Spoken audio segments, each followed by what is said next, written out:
I don't know when the moors began whispering my name. Perhaps they always had, murmuring beneath the wind like something half-buried clawing toward the surface. But I had never listened closely enough. Or perhaps the dead only learned my name the night I chose the road that curved into the vast, trembling expanse of Westholme Moor. A place locals deliberately omitted from maps and warned travelers away from with the same urgency reserved for cliff edges and frozen lakes. I wasn't a superstitious man then. I believed in storms, not omens. In mistakes, not curses. And I believed in grief.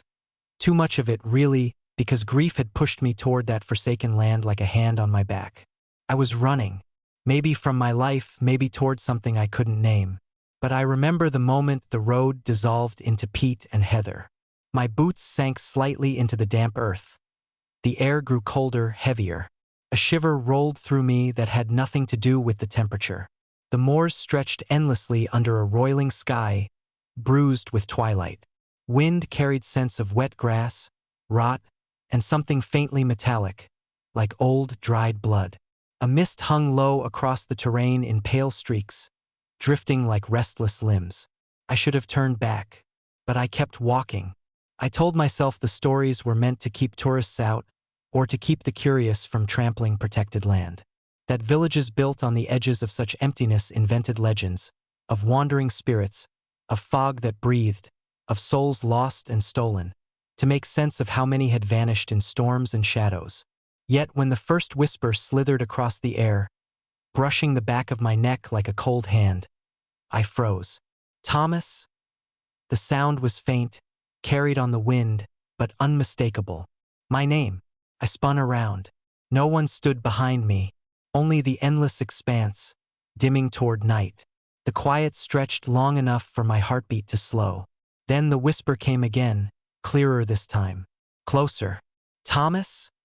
I almost laughed, a brittle sound in my throat. My nerves were playing tricks on me. Echoes. Wind slipping through grass. Nothing more. But as I stepped forward, something moved ahead. A ripple in the fog, like a figure passing through it. My pulse kicked. I blinked, leaning in. The shape was gone. A trick of the light, I told myself, my eyes adjusting to the dusk. But unease crawled through me, prickling beneath my skin. I forced myself forward anyway. I needed to reach the old shepherd's hut before night fully settled. There'd be shelter there, solid walls, a roof, dry ground. I had directions. I wasn't lost. Not yet. The wind picked up, slapping strands of mist across my face like cold fingers. It carried another whisper. No name this time, just the distant murmur of voices overlapping, like a crowd somewhere unseen. It occurred to me that the moors were too empty for voices. I pressed on. The ground became uneven. My boots scraped over stone hidden beneath heather. The sky dimmed into a deep, consuming purple. My breath clouded in front of me, though the air shouldn't have been so cold. The fog thickened, and thickened, until it was no longer fog but something heavier, like smoke, but colder. It swirled around my ankles at first, then climbed, wrapping around my legs with a chilly insistence. I walked faster. Something shifted in the swirling gray, just within arm's reach. I glimpsed a face. Pale, gaunt, eyes hollow and blackened, disappearing the moment I blinked. Then another shape materialized, further away. Then another. The hair on my arms rose. I was no longer alone. Just fog, I muttered through clenched teeth. Just fog and tricks of the mind. But the fog whispered. I swear it whispered. Words too soft to distinguish, spoken in voices I didn't know but somehow recognized. Familiar in the way nightmares can be familiar, dredged from places you forgot you feared. My breathing quickened. I tightened my grip on my backpack straps. A sudden cold enveloped me, as if the air itself inhaled sharply. Then silence. Even the wind died. The moors held their breath. Ahead, something glowed dimly through the fog. Relief flared in my chest like a match. The hut. I stumbled toward it. My boots slipped on the wet ground, but I didn't slow. The mist shifted around me as if reluctant to let me go, grasping in thin, tendril-like strands. When I reached the wooden door, I shoved it open and slammed it shut behind me with a force that shook dust from the rafters. For a moment, the only sound was my ragged breathing. The hut was small, almost claustrophobic. Old boards creaked under my weight. A stone hearth squatted in one corner, filled with the remains of charred peat. A narrow wooden bench rested along the wall, scratched by time and weather. The single window was shuttered, but thin lines of fog-blue light sneaked through the cracks. Safe, or safer. I leaned against the door, letting my muscles loosen. My heart pounded. My hands trembled. I exhaled a shaky laugh, half relief, half disbelief at how thoroughly the moors had spooked me. But then I heard it. A faint rustling, like fingers brushing across the outside of the door. Then a soft, muffled voice. "Let us in." I went still. The voice came again, more insistent. "Thomas, let us in." The blood drained from my face. I stepped back from the door, staring at it as if it might pulse inward. A third whisper joined the others, different, softer. "Please, it's cold out here." My skin crawled. They knew my name. I hadn't spoken to anyone since entering the moors. I hadn't told a soul I'd walk them tonight, not even my sister. Yet someone or something stood outside knowing exactly who I was. I backed away until my legs hit the bench. I sat down hard. "Not real," I whispered. "Hallucinations. Stress. Exhaustion. Nothing more." But the dead-sounding voices did not fade. They pressed against the hut's walls, crawling along the wood like insects. The shuttered window rattled. I held my breath. Then the whispers stopped. Silence filled the hut again. Heavy, tense, expectant. I waited, counting the beats of my heart. 1, 2, 3. Then 3 sharp knocks. On the window, a jolt of terror shot through me. I stared at the shuttered slats, waiting for them to splinter inward. But nothing followed. The fog outside shifted, clouding the thin cracks of light. Shadows swirled beyond the walls like restless bodies circling. I felt watched, hunted. Minutes dragged into an hour. The voices did not return, but neither did the fog loosen its grip around the hut. I considered lighting the fire, anything to put warmth between me and the cold pressing against the walls, but even the thought of standing made my legs tremble. Instead, I sat there on the bench, backpack still strapped to me, listening to the way the hut creaked. Old with strained not by age, but by something leaning against it from the outside. Exhaustion eventually pulled my eyes closed. When I woke again, it wasn't light that stirred me, but a sound. Breathing. Inside the hut. I froze. My eyes snapped open. At first, I thought it was my own breath echoing strangely in the cramped space. But then I heard a second rhythm. Slow, rasping, wrong. Someone or something was beside me. I turned my head, every muscle screaming in protest. There was a figure sitting on the floor in the far corner. I hadn't heard the door open. I hadn't heard footsteps. But there it sat. A shape hunched forward, its head tilted, long, stringy hair hanging over its face. My mouth went dry. "Hello!" My voice cracked. The thing didn't move. I swallowed. Are you lost?" Still nothing. I pushed myself upright, inching back toward the wall. The figure's shoulders rose and fell. A slow, rhythmic motion that didn't match the cadence of human breathing. As my eyes adjusted, more details emerged. Its clothes were torn, mud-stained, soaked through as if it had walked through bog water for hours. Its hands rested limply on its knees, except the fingers were wrong. Too long, too thin. My heart seized. I said, barely above a whisper, "You're not real." Only then did the figure lift its head. A pale face stared back. Skin gray and stretched tight, eyes sunken pits, mouth slack and twisted as if stitched together by the memory of a scream long since lost. It wasn't a person. It wasn't alive. The breath rattling from it came not from lungs but from emptiness. It blinked, and when it did, its jaw cracked open, bones grinding like stones under pressure. "Thomas!" I stumbled back, hitting the bench. The figure rose in a jerky, unnatural motion, as if strings tugged its limbs. My breath hitched. I fumbled for the door without looking, fingers shaking violently. The creature took one step toward me, then another. His head twitched, neck bending at an impossible angle. "Walk with us," it croaked. The door latch wouldn't budge. My fingers slipped, my vision blurred with panic. The creature reached out a hand, those long skeletal fingers stretching toward my throat. With a final desperate shove, the latch snapped loose. I threw myself out into the cold night. The fog swallowed me instantly. I ran. The moors surged around me, dark, endless, alive with whispers that rose from the ground itself. The voices grew louder, overlapping, dozens, maybe hundreds, begging, urging, threatening. "Come back. Join us. You cannot leave." I didn't look behind me. I didn't dare. The ground seemed to shift under my feet as if the moors themselves were trying to drag me down. I ran until my lungs burned, until my legs felt carved from ice, until the mist parted just enough for me to see a faint flicker of light in the distance. Warm, golden, impossibly inviting. A cottage. A real one. Not a hallucination.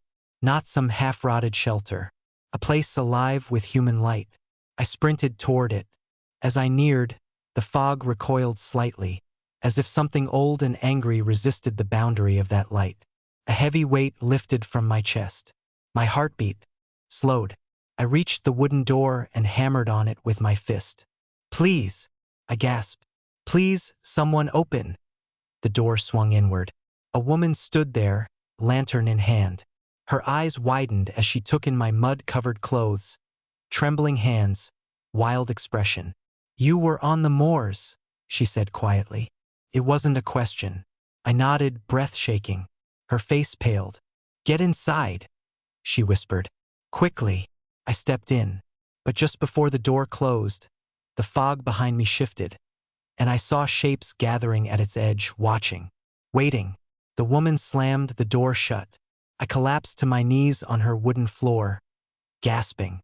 She said nothing at first, only locked 3 separate bolts, then drew a heavy iron rod across the door, a reinforcement that seemed unnecessary, unless one knew what prowled the moors after nightfall. Only after the final lock clicked into place did she turn to me. "You're lucky to be alive," she said. Her voice trembled. "The souls don't usually let someone go once they've marked him." Ist hier? "Souls?" I managed.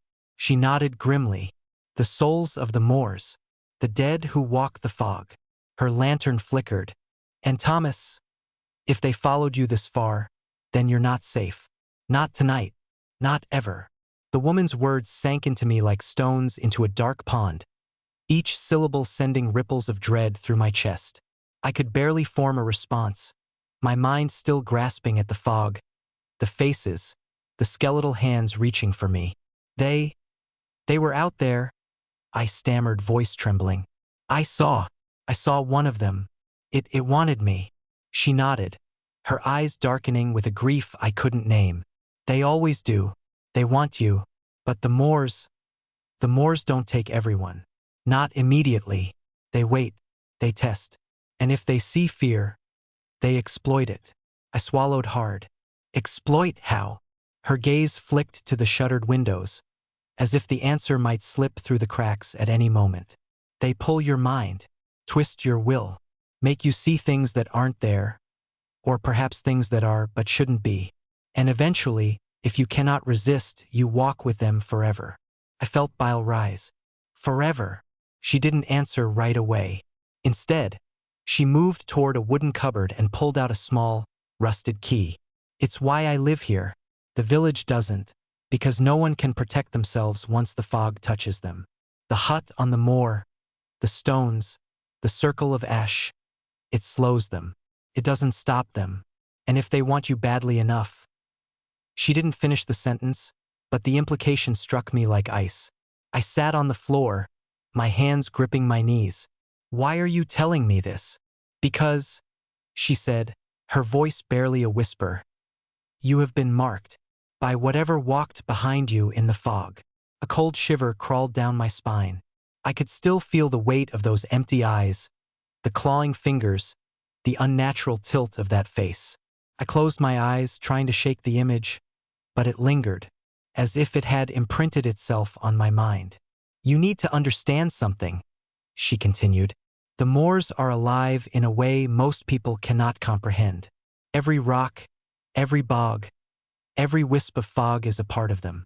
The souls, they are the sentience of the moor itself, trapped and unwilling to leave. They are the cursed, and they will not let you go easily. I shivered again. And if I can't resist? Her face hardened. Then you join them, and they will wait for someone else to wander near, to whisper another name, to pull another living soul into the fog. The lantern flickered. Shadows danced on the walls, though there was nothing outside to cause it. I rubbed my eyes, trying to convince myself I was safe, but the unease remained. I need to rest, I said. I can't think straight. She nodded. Sleep if you can, but be warned, dreams are not safe here. Not tonight. I lay on the floor, exhausted, my body still trembling. The woman moved around quietly, preparing a small bed with blankets. She said nothing more. As I drifted, the moors pressed against my mind. Even inside the safety of her hut, I felt their gaze. In my dreams, they appeared not fully formed, but shadows at the edges of perception. Faces that flickered between human and something else. Whispers that curled around my thoughts, tugging at memories, at fears, at regrets. I dreamed of running, of the fog curling around me, lifting me off the ground, carrying me toward an endless plain where the dead waited. Their mouths moved, but I could not hear words, only the pressure of their intent. They wanted me. They wanted my life, my body, my mind. And in the dream, I was powerless to resist. I woke suddenly, drenched in sweat, the lantern casting long, trembling shadows across the hut walls. The woman was awake too, seated quietly in the corner, eyes closed, murmuring something under her breath. You dreamed of them, she said without opening her eyes. I nodded, too weak to speak. They are stronger when you fear, she explained. Fear feeds them. You must remember who you are. You must remember that they are not alive in the way you are. They are echoes, shadows, and yet, they can reach through if you let them. I swallowed. My hands trembled. How do I stop them? She opened her eyes, sharp and piercing. You can't stop them. Only survive. Only resist. The moor always wins in the end. But sometimes, for a short time, the living can hold their ground. I felt hopelessness tighten around me like a vice. The thought of spending the rest of my life, or worse, eternity, running from ghosts trapped in some spectral limbo, was unbearable. I closed my eyes again, trying to conjure memories of warmth, of life outside the moors. My sister's face floated before me. My parents, friends long gone, faces of the living, human warmth against the cold gray of the moors. I clung to them like a lifeline. The woman stirred, reaching into a pocket of her coat and pulling out a small vial of dark liquid. She handed it to me without explanation. Drink, she said. I hesitated. The liquid was thick and bitter, smelling faintly of iron and earth. My instincts screamed at me, warning me that it could be poison, but desperation outweighed caution. I swallowed it in a single gulp. Almost immediately, a warmth spread through my veins, grounding me in my body. The tremors that had plagued me since the moor began faded slightly. I felt more present, though the fear remained, gnawing at the edges of my consciousness. Good, she said softly. It won't stop them, but it will help you fight the pull. Remember, always remember you are living, and they are not. I nodded, trying to commit her words to memory. The hours passed slowly. I kept my eyes open most of the night, unwilling to sleep, afraid that any lapse in consciousness would allow the moors to touch me. Occasionally, I thought I saw movement outside the window, a shadow that lingered too long, a shape that seemed to stretch and warp unnaturally. But the locks held, and the walls of the hut seemed to hold them back. By dawn, the fog outside had thinned, though the moor remained gray and endless. I stepped outside cautiously, testing the air. It felt less oppressive in the light, though the distant hum of whispers still clung to the edges of my hearing. The woman followed me, her eyes scanning the horizon. "You won't be safe until you leave Westholm completely," she said. "The Moors will not forget you. You must go far, and you must never return." I nodded, feeling the weight of her words settle on me like a stone. I had no choice. The thought of staying, even in her safe hut, was unbearable. As I began to walk away, the fog rolled back slightly, almost as if it were breathing. Shapes flickered in its depths. Faces I thought I had left behind, twisted and reaching. My stomach turned, but I forced myself to keep moving. Behind me, the hut seemed to shrink in the distance, and the woman became a solitary figure framed in the doorway, a silent guardian against the Moor's pull. I did not look back. The path to the edge of Westholm was long and treacherous. The ground was soft, sucking at my boots, and the wind carried the faint, almost melodic whispers that seemed to beckon me back. Every step felt like a test of will. Hours passed, the sun climbing higher, yet the Moor's shadows never fully lifted. I could feel eyes on me, even in the daylight, and occasionally I glimpsed movement at the periphery of my vision. Figures half-formed, faces melting into fog. I tried to run, but the landscape seemed endless. The moors stretched farther than I remembered from my maps, twisting in ways that defied logic. Hills seemed to rise and fall impossibly, paths looping back on themselves. Every time I thought I was nearing the edge, the fog would rise again, and I would be lost. As night fell once more, the whispers returned, louder and more insistent. I stumbled into a hollow, the ground soft and uneven beneath me. The fog thickened to a choking gray, curling around my ankles, and I realized with a cold certainty that I was not alone. Figures emerged from the mist, skeletal and half-formed. Their faces were those I had seen before, twisted and hollow-eyed. They reached for me, and I fell to my knees, screaming, thrashing, trying to break free. A voice, deep and hollow, reverberated through the fog. "Thomas, you belong to us." Panic surged through me. I clawed at the ground, trying to find solid footing, but the moor seemed to pull me down, dragging me toward the fog's heart. The skeletal hands of the dead grazed my skin, cold and rough as stone. Somewhere deep in the fog, I heard a whisper that wasn't my own name. It was the woman's voice, clear and commanding. "Remember, you are alive. You are living." I clung to those words like a lifeline. The fog seemed to resist, pressing harder, but I forced myself up, stumbling forward, forcing one step after another. The figures faltered.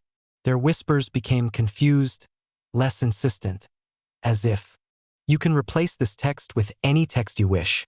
You can either write in this text box or paste your own text here. Try different languages and voices. Change the speed and the pitch of the voice. You can even tweak the SSML, speech synthesis markup language, to control how the different sections of the text sound. Click on SSML above to give it a try. Enjoy using text-to-speech. Hands on rocks and brambles. But the thought of becoming one of them, of losing myself entirely, gave me strength I didn't know I had. I forced my legs to carry me, each step a rebellion, each breath a defiance. As the moon climbed higher, a strange light appeared in the distance, flickering, wavering, almost ethereal. I didn't know what it was, but it was not the village, not the hut, not the fog of the moor. I ran toward it. The shadows hesitated. The whispers grew uncertain. I stumbled into a clearing bathed in silver light, and for the first time since I had entered the moors, I felt a moment of clarity. The shapes could not reach me here. Their fingers scraped the edge of the clearing, but they could not cross the light. A figure emerged from the glow. Tall, cloaked, face obscured, yet radiating a presence that made the hairs on my arms stand on end. "Thomas," it said, voice deep and resonant. "You cannot stay in the shadow of the dead forever. You must choose." "Choose what?" I asked, voice hoarse. "To fight or to succumb? To walk away or to join them?" I hesitated. My body screamed in exhaustion. My mind wavered, caught between terror and desperation. How? I whispered. The figure lifted a hand, and the shadows recoiled. The whispers faltered. You fight by remembering, by refusing to let the dead claim what is yours, by embracing life, even when the Moors claw at your mind and soul. I clenched my fists. And if I fail? The figure did not answer. It merely gestured toward the path ahead, illuminated by the silver light. A road leading away from the moors, winding through hills and forests, and beyond that, somewhere I could not yet see, but somewhere safe. I realized the truth, harsh and undeniable. The moors were patient. They could wait for me to falter. They could twist the path, hide landmarks, lure me back. But they could not touch me if I did not allow it. I took a step forward, then another. The shadows behind me hissed and recoiled, unable to cross the line of light. I ran, driven by the raw, unyielding will to survive, to remain among the living. Hours passed. I did not stop. I did not look back. Even when the light dimmed and the forest swallowed me in darkness, I pressed forward. The moors were behind me, waiting, whispering, patient as time itself. But I was alive, and for now that was enough. Eventually I reached a road, a proper road, not the twisted paths of the moor. I collapsed beside it, gasping, hands raw, legs shaking. Cars passed by, strangers unaware of the terror that lingered in the land I had left behind. I wanted to speak, to scream, to warn someone, but my voice failed me. I had survived. But even in that safety, in that fleeting moment of reprieve, I knew the Moors had not forgotten me. They would wait, always, whispering, shifting, pulling at the edges of the world, seeking the next soul. And perhaps one day I would return. I could never escape entirely, because some places, some horrors wait for you forever. The days after I left the Moors were a blur of motion. Trains, cars, unfamiliar faces, and the constant hum of city life. But no matter how far I traveled, no matter how many miles I put between myself and the fog, I could feel the weight of the moors pressing against me. It was as if I carried them in my bones, a quiet, suffocating presence that never fully let go. I tried to live as if everything was normal, as if I were just a man who had stumbled through a storm and survived. I kept myself busy. Work, people, distractions, but at night, the fog crept into my dreams. Faces that were not mine would swirl in the mist, reaching for me with bony fingers, their mouths moving in silent screams. And the whispers were always there, soft but constant, like wind in the trees, murmuring my name. I couldn't escape it. I remember the first time it happened after I left. It was a Tuesday, about a week after I had escaped the moors. I was in a small apartment in London, unpacking a box of books, trying to rebuild a sense of normalcy. And then, just as I was stacking a book about the history of the Moors, a voice, low, rasping, called my name from the hallway. Thomas! I froze.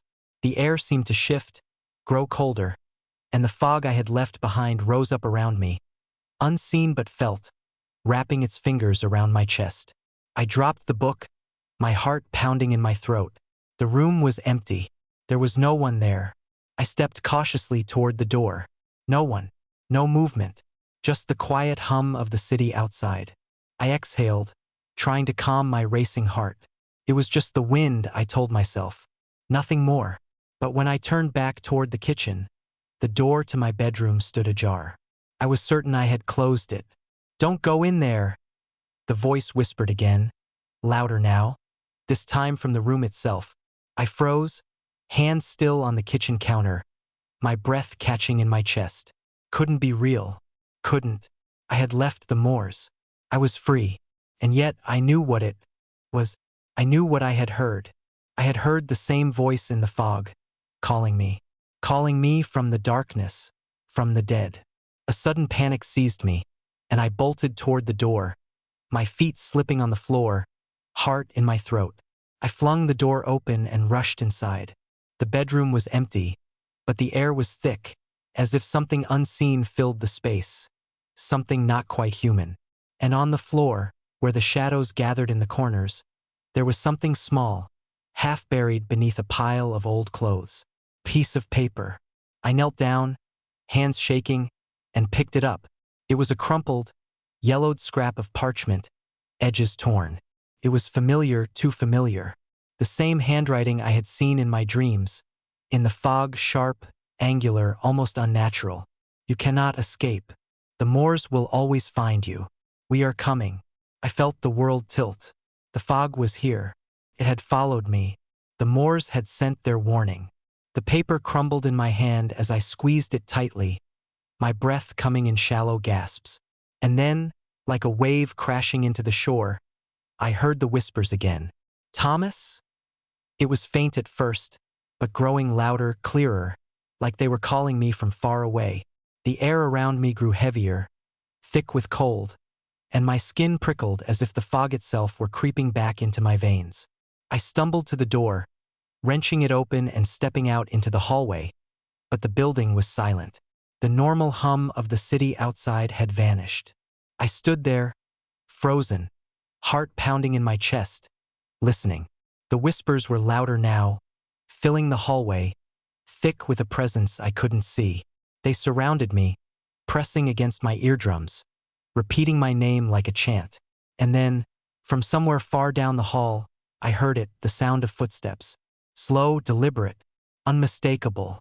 The sound of someone or something approaching. I didn't think. I ran. I threw myself out the door, down the staircase, and into the street. The cold air slapped my face as I stumbled toward the alleyway, looking for any sign of life, any sign of safety. But the city, my city, felt wrong. It was suffocating, as if the very streets were closing in on me. I could feel the fog again, curling around my legs like a living thing, dragging me back to the place I had just escaped. Thomas! I turned. The voice was there in the alley with me now. It came from the shadows that seemed to stretch impossibly, reaching for me like arms. I ran faster, but the fog was already there, rising up from the cracks in the sidewalk, swirling around me in a thick, suffocating mass. I saw them then, figures emerging from the mist, their faces contorted into twisted, hollow expressions. They moved toward me with a slow, unnerving grace, their eyes fixed on me, and I knew then there was no escaping them. I had tried. I had thought I could outrun them. But the Moors were always there, always waiting. And now they had come for me. I ran again, desperately, blindly, but the figures followed. The whispers echoed around me. Too many voices, too many dead, all calling my name. I reached the end of the alley, but there was nowhere to go. Just walls closing in, and the fog swirling around me, until it felt like I was drowning in it. Thomas!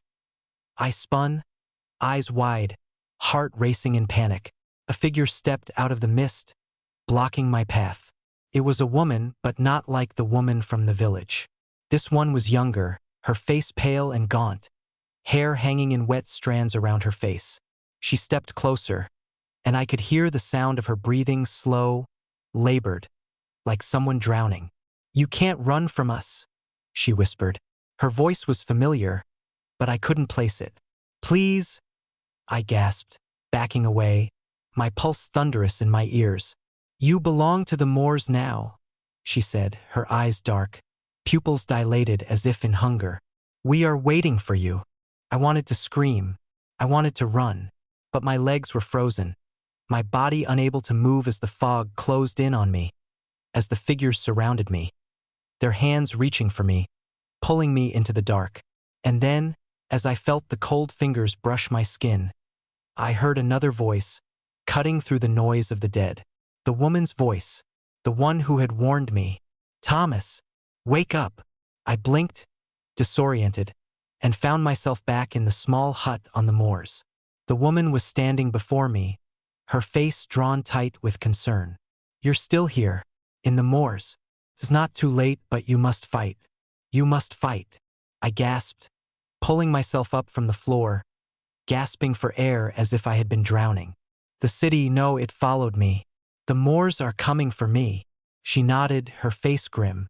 "The Moors never let go. They send their echoes, their spirits. You must leave now. You have to leave before it's too late. I was too weak to argue.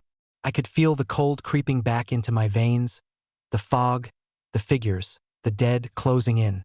I had to leave. There was no other choice. She helped me to my feet. Come? We have one last chance. We can break their hold, but you must fight. We need to get to the circle of stones before the fog reaches us.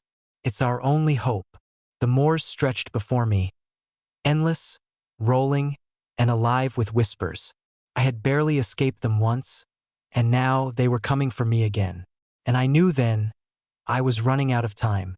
The air in the hut was thick with tension as I followed the woman outside, my legs still unsteady from the dream, or was it more than a dream? The fog was already curling at the edges of the clearing, creeping in like a tide too strong to resist. The figures from my vision, those hollow-eyed ghosts, were waiting.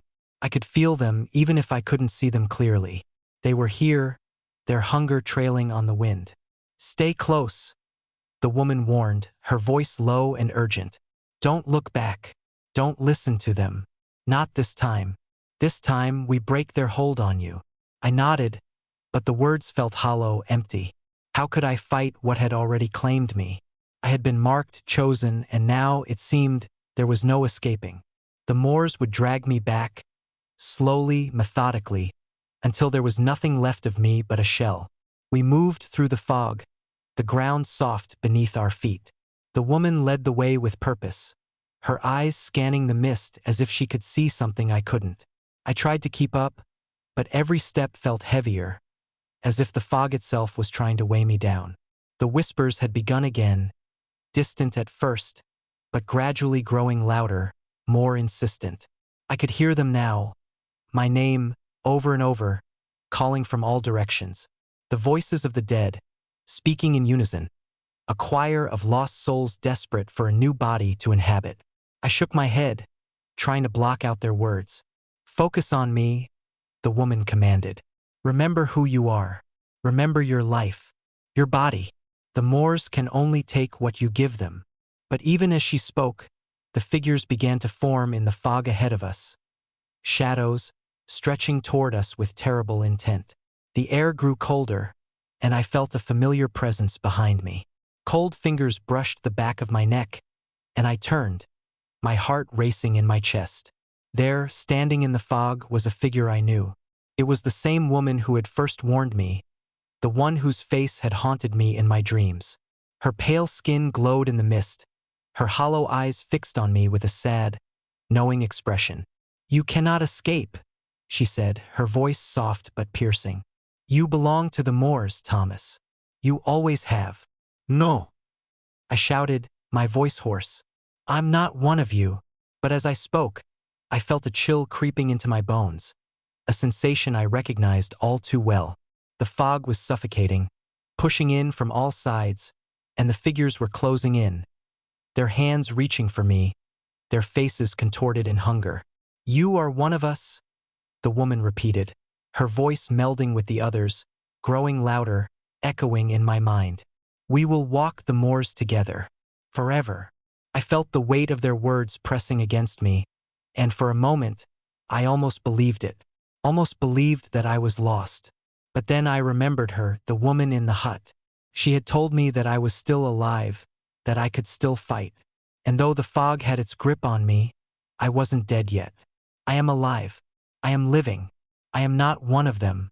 With a cry of defiance, I pulled away from the figure, my feet slipping on the soft ground. I staggered forward, toward the distant circle of stones. The fog seemed to scream, to twist around me, trying to drag me down. But I kept moving, pushing myself beyond the fear, beyond the cold that gnawed at my limbs. "Thomas!" The voices screamed, louder now, a chorus of desperate souls reaching for me. The figures moved closer, their hands clawing at the air, but I refused to stop. The circle of stones was within reach, a dark outline against the mist. If I could just get there, if I could just make it, perhaps, just perhaps, I could escape their grasp. The woman was beside me now, her hand on my arm, guiding me through the thick fog. "We're almost there," she urged. Don't stop. Not now. The stones loomed ahead, jagged and ancient, covered in layers of moss and lichen. They stood in a perfect circle, a gateway of sorts, though the air around them felt charged, like a storm waiting to break. I could feel the pressure building inside my chest, like something wanted to break free. We reached the center of the circle, and the woman released my arm. She stepped into the middle of the stones, her eyes glowing faintly in the mist.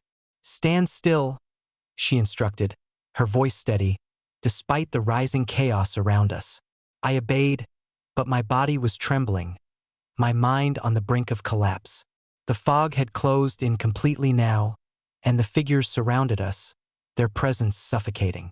Their whispers were deafening, a chorus of promises and threats, urging me to join them. I could feel them pulling at me, tugging at the edges of my soul, desperate to claim me.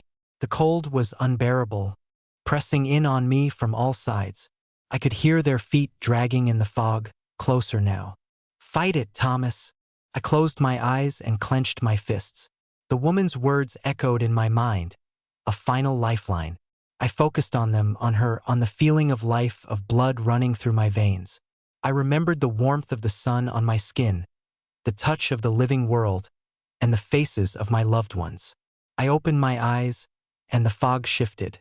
The figures faltered for a moment, their forms wavering in the shifting mist.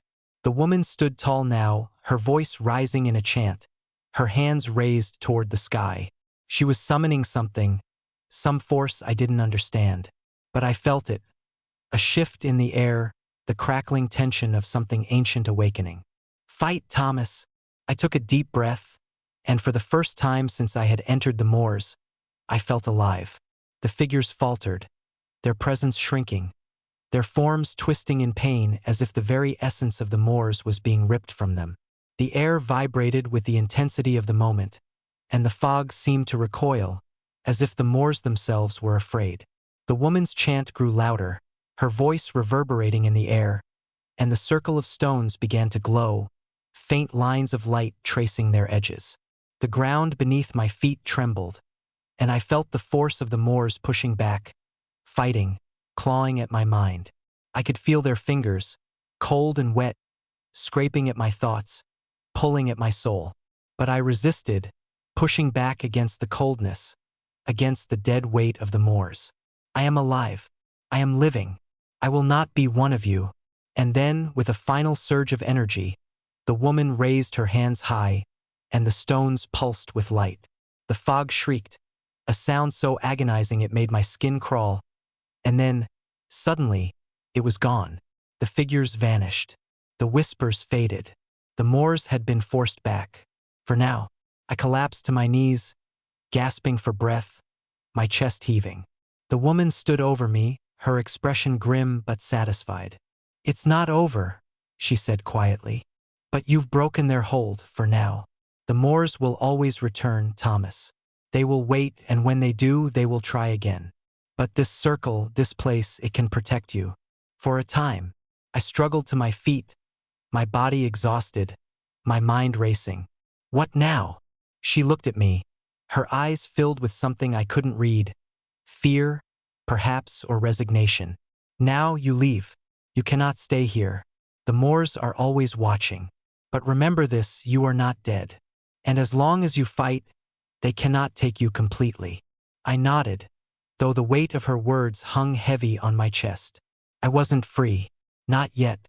The moors would find me again, and next time they might not give up so easily. The fog began to recede, the ground beneath my feet solid once more, but the threat still lingered in the air. I turned to the woman. Will you be all right? I asked. She gave a small, sad smile. I have always lived with the moors, Thomas. We all do. And with that, she turned, disappearing into the fog, leaving me standing alone in the circle of stones. The moors were quiet now, but I knew they would wait. I wasn't free. Not yet. The road ahead seemed endless, like a path that stretched forever into the unknown, swallowed by the distant fog. I left the circle of stones behind, but the moors lingered in my mind, a constant shadow. The woman had been right. The fight wasn't over. The Moors would always return, would always wait.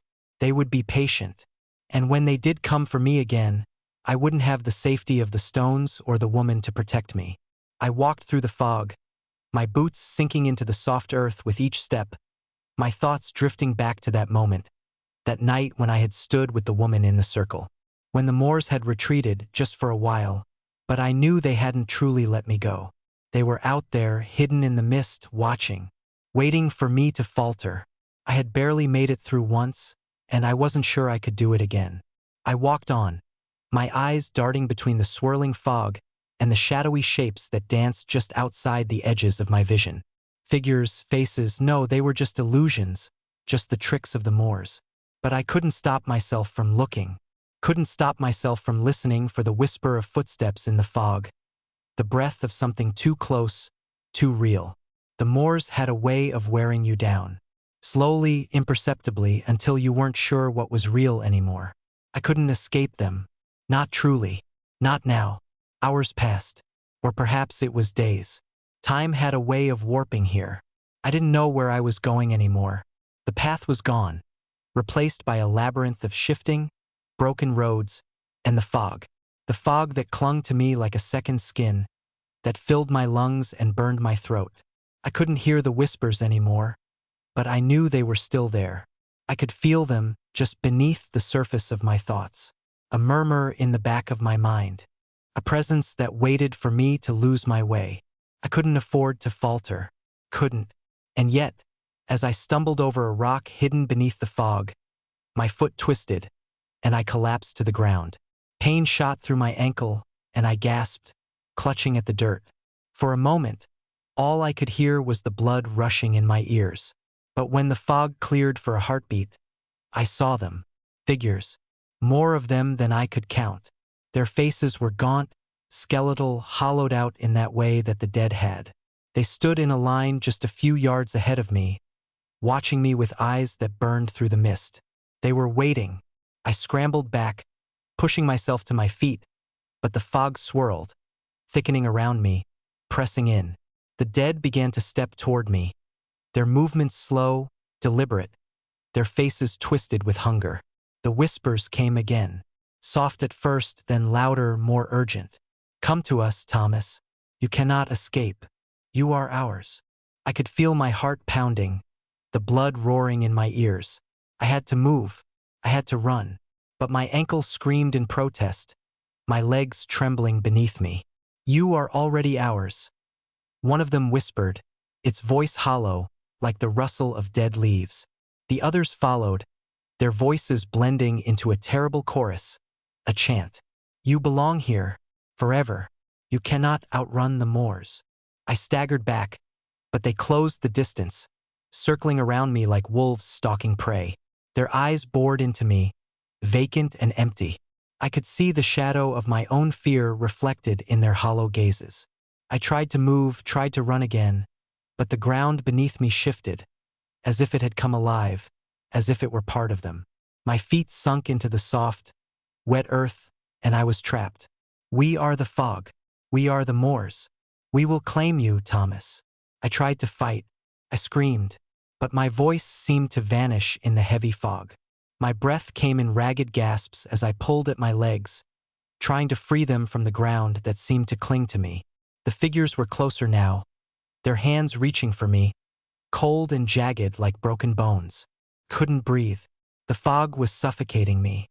The cold, the dead air. It pressed in, constricting my chest, stealing my strength. I was going to drown in it. I was going to become one of them. "No," I whispered to myself. No. "I am alive. I am alive." But the whispers were louder now, deafening.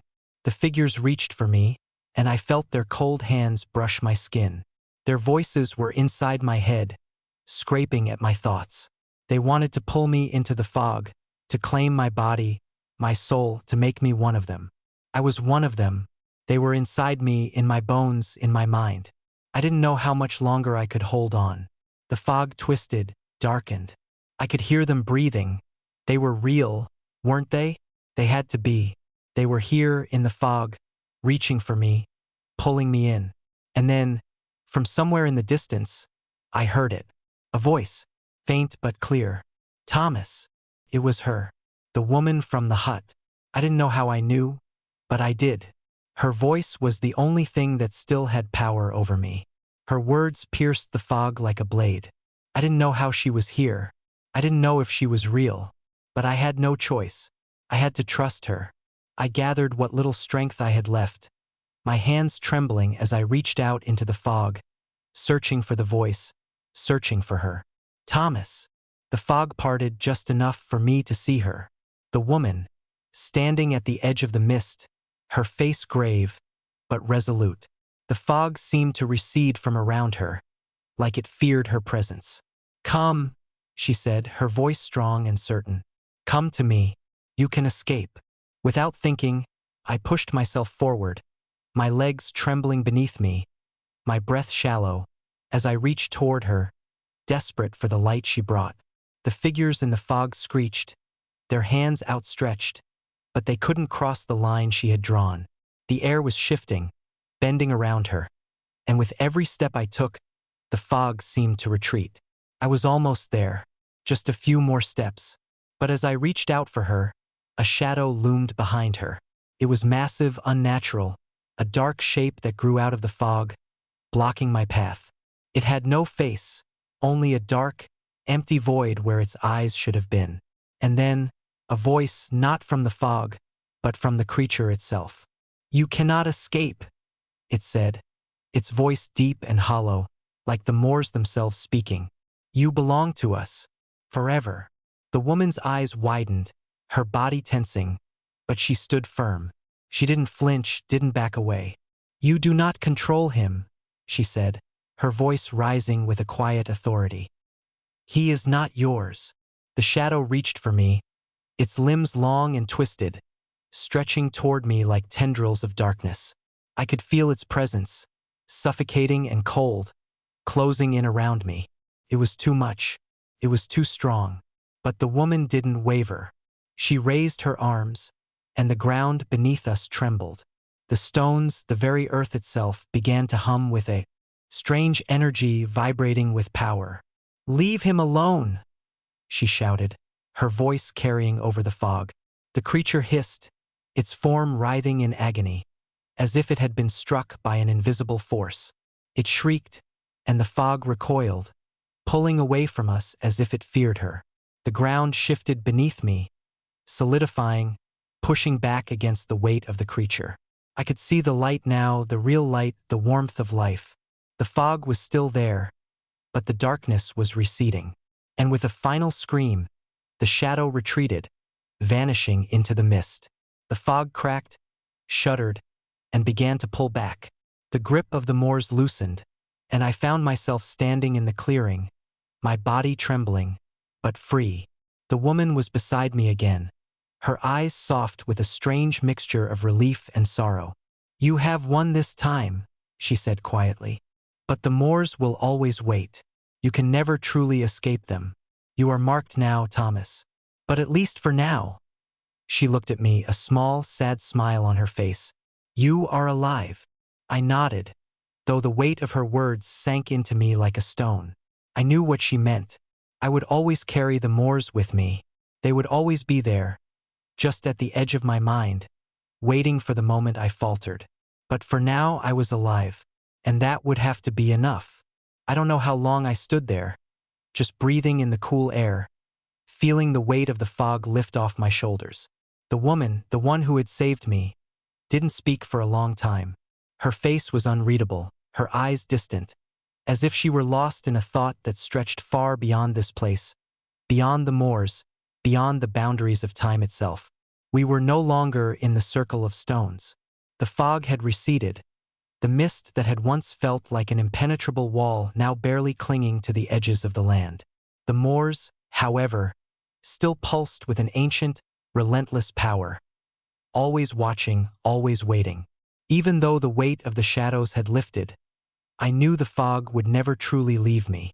It had marked me, carved its hunger into the depths of my soul, and it would return. The woman turned to face me, her dark eyes serious, almost mournful. You are not safe here, she said quietly. Not yet.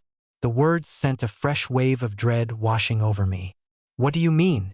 I asked, though I already knew the answer. It was the same thing I had been hearing since I first set foot on the moors. You will never be free. There is a place, she said slowly, her voice heavy with the weight of old secrets. A place hidden deep within these moors. The heart of it. She paused, her gaze flickering toward the horizon, where the fog seemed to be gathering once more. A place where the dead are born, where the moors themselves draw their power. The only way to truly sever their hold on you is to destroy that place. I swallowed, my throat dry. The idea of venturing deeper into the moors, after everything that had happened, seemed like the worst kind of madness. But something in her eyes, some quiet resolve in her voice, made me realize she wasn't just telling me this to scare me. I have no choice, do I? I asked, almost resigned. No, she shook her head. None of us do. I closed my eyes for a moment, breathing in the sharp, earthy scent of the moorland. I was already half lost, my mind reeling from everything that had happened. But she was right. The moors weren't done with me. They hadn't given up yet. They were waiting for me to fail, to succumb. You said there was a way, I said, opening my eyes. How do we find this place? How do we destroy it? She met my gaze, and for the first time, I saw something like regret in her eyes. You must venture to the heart of the moors. There you will find the source of their power. It is a place of ancient magic, twisted and dark. The only way to break their hold is to destroy it at its core. A chill ran down my spine. What does that mean? Destroy it how? Her face tightened. The ritual is not one for the faint of heart. It requires blood. The blood of the living. I recoiled, my pulse quickening. You want me to sacrifice someone? Her gaze hardened. No. You must sacrifice yourself. I stood frozen, the words hitting me like a blow to the chest. Sacrifice yourself. The very idea seemed impossible. I wasn't ready to die. I didn't want to die, not like that. The moors were already trying to take me, but I wasn't willing to give in. Not like this. I backed away, shaking my head. No. No, I can't do that. She stepped forward, her expression softening, almost pleading. You don't understand. The moors, they are not simply a place. They are a living thing, a twisted creature of hunger and death. And if you do not act, if you do not destroy the heart of it, the moors will take everything. They will take your soul and your body, and you will become one of them. You won't just die, Thomas. You will be lost forever. I felt a wave of nausea rise in my stomach, the thought of being consumed by the moors, becoming one of the hollow-eyed, soulless figures that haunted these lands. My heart hammered in my chest. Then what's the point? I spat. If I sacrifice myself, what happens? What if the moors come back again? What if nothing changes? The woman's eyes darkened. The moors will always return, but the heart, the source of their power, it is ancient, Thomas. It is not of this world. If you destroy it, you will break their hold over these lands. It will take time, but the moors will no longer be able to claim the living. I swallowed hard, looking away. The woman's words echoed in my head, their truth undeniable. Even if I could escape them now, they would always be out there, waiting for the next soul to wander too close, for the next victim to fall into their trap. And I would never truly be free. What if I don't make it? I asked quietly. She didn't answer right away. Instead, she stepped closer to me, placing a hand on my shoulder. You may not make it, she said softly, but it's the only chance we have. For a long time, I didn't speak. I just stared at the ground, the weight of the decision pressing on me. There was no escaping the moors. No matter how far I ran, they would always find me. I was marked, and as much as it terrified me to think of sacrificing myself, of giving up everything, I knew what I had to do. I could feel the fog swirling behind me, creeping forward, waiting for the moment I faltered. Tell me how, I said, my voice hoarse. The woman's eyes seemed to soften, and for the first time, I saw something like compassion in them. You will need to go alone, she said. I cannot follow you. The path to the heart of the moors is dangerous. It is not just the moors you must fear, but the creatures that dwell within them. The spirits of those lost to the fog. Spirits, I murmured. I had seen them before. Figures wandering the moors, eyes empty, their bodies broken, forever tethered to this cursed place. I could feel their presence again, faint but real. Watching me, she nodded. The moors twist those who wander too far into something else. They become part of it, and they will not let you pass easily. I drew in a deep breath, steadying myself. Where do I start? The heart of the moors lies to the east, she said, pointing into the distance where the fog thickened. There is an ancient ruin, an old stone circle. It is there that the magic lies. That is where you must go. And when you reach the center, you will know what to do. I nodded, though the fear in my chest was unbearable. I had no choice. The moors would keep coming for me, and I couldn't run anymore. Will you be all right? I asked, looking at her one last time. She didn't smile, but there was a quiet resolve in her eyes.